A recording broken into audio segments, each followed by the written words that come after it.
ladies and gentlemen, and welcome back to Tech Showdown. My name is Kevin, this is my co-host Steady, and today we're checking out two very powerful CPUs in this heavyweight CPU showdown. In the red corner, weighing in with 16 cores, we have the AMD Ryzen Threadripper 1950X. And over in the blue corner, weighing in with 10 cores, is the Intel i9-7900X. So let's jump right into this and compare the specs. How about we start there? So the Ryzen Threadripper 1950X is a 16-core, 32-thread CPU. It's coming in with a base clock speed of 3.4 GHz, a turbo clock speed of 4 GHz, and it'll XFR up to 4.1 GHz. It is also unlocked, so you can overclock it if you want to. The Intel i9-7900X is a 10-core, 20-thread CPU with a 3.3 GHz base clock, a 4.3 GHz turbo clock, and a turbo max of 4.5 GHz. It is also unlocked, and if you are wondering why I'm comparing these two CPUs, it is because they are very similar in price, and we will talk about that more in the conclusion.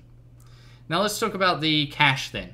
So cache-wise, as far as the L2 goes, the Intel is at an advantage as the 1950X comes in with 8 megabytes of L2 cache to the 7900X's 10 megabytes of L2 cache.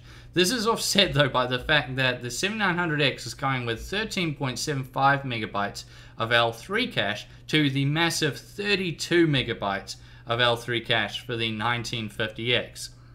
Not only that, but you get 64 PCIe lanes with the 1950X to the 44 of the 7900X. And the X399 and the 1950X also support error correcting memory, which is something I guess some people out there will use, but I don't think the vast majority of people will be buying it for that reason. But certainly it is a sweetener there, and the people that are looking for that will be very happy that it features that. Now let's talk about the test rigs then.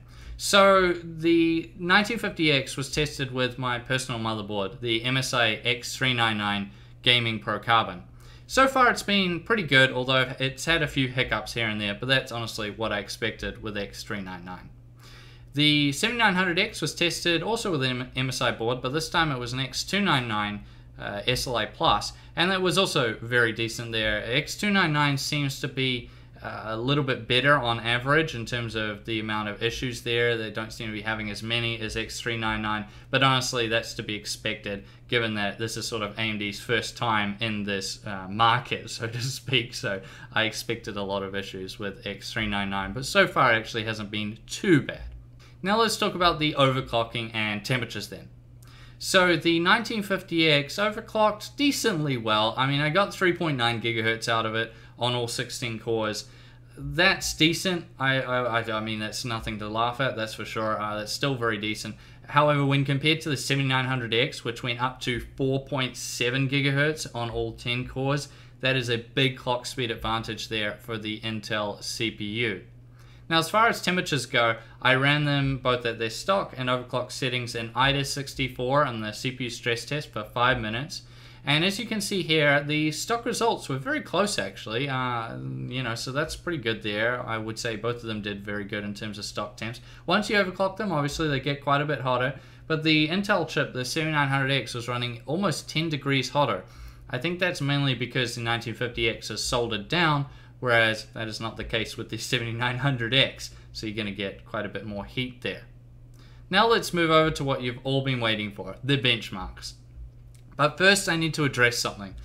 In my previous showdown, the 1920X versus the 7820X, which I would highly recommend you go over and watch because that was a very, very close showdown. A lot of you guys were commenting at me saying, why are you testing games in your benchmarking? These Threadrippers and Skylake-X CPUs are not gaming CPUs. So I just want to address that. Okay, so if you were just buying a CPU, if all you were doing was gaming, then sure, I 100% agree with you. Buying a Threadripper just for gaming is a really bad idea and a complete waste of money, and you can say the exact same thing for a Skylake-X also. However, to say that I just shouldn't test games at all with either of these CPUs is ridiculous. Intel's marketing and AMD's marketing both says these CPUs can be used for gaming, and they're sort of aimed at people who do a mix of productivity and gaming. people like me. You know, they use marketing terms like for creators who game and things like that. So to say I just shouldn't use games, I think, is just a ridiculous argument. So of course with this one, I've done my usual suite. We had all the synthetics productivity ones and some games thrown in. So let's check them out right now.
And we're back. So what do we make of those results?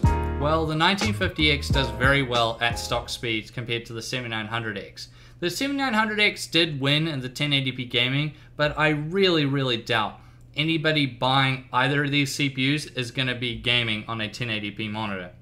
And when we looked at the 1440p results, they were much closer together. However, it got much more interesting once we overclocked the CPUs, and then you see it get much closer. The render time, which is the main one I like to look for because that's the one that applies to me the most, is very close between these two CPUs. Now, some of you guys out there have told me I should run, longer videos and things like that, but it is a 13-minute 1080p video, which I thought is pretty average for something somebody may render.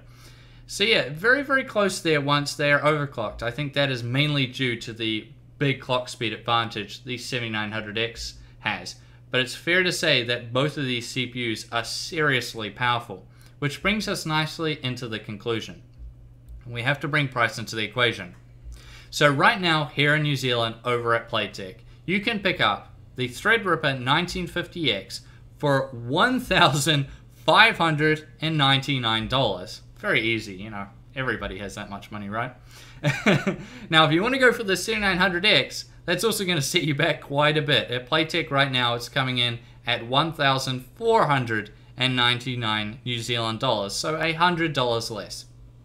Now, as far as the motherboards go, a lot of you guys have been telling me that in most countries around the world where you guys are from, that generally the X299 boards are cheaper than the X399. So I think it's fair to say that if you went with the 7900X and obviously an X299 motherboard, it would end up costing you less than if you went for the 1950X and an X399 motherboard.